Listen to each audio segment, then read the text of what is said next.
আসসালামু আলাইকুম রহমতুল্লাহ। সবাই কেমন আছেন? আশা করি সবাই ভালো আছেন।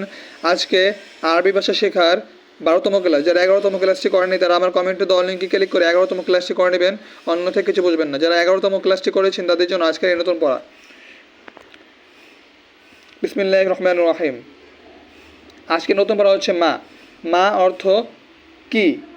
মা অর্থ হচ্ছে কি?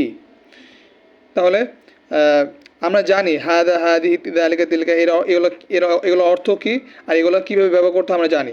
তাহলে এর আগে যদি আমরা মা যুক্ত করি তাহলে কি হয়? মা হাদা, মা হাদিহি এটি কি? মা দালিকা, মা তিলকা সেটি কি? তাহলে আমরা দেখি যুক্ত করলে কেমন হয়। মা হাদা এটি কি? মা দালিকা সেটি কি? মা হাদিহি সেটি এটি কি? মা তিলকা সেটি কি? তাহলে আমরা ব্যবহার দেখি। মা হাদিহি এটি, মা হাদিহি এটি কি? মা হাদা কিতাবুন এটা একটি বই। মা দালিকা সেটি কি?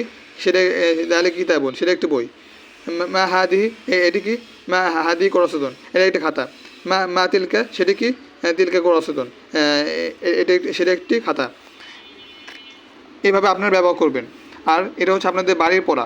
এগুলো আপনারা অনুবাদ করবেন, বাংলা থেকে আরবিতে অনুবাদ করবেন।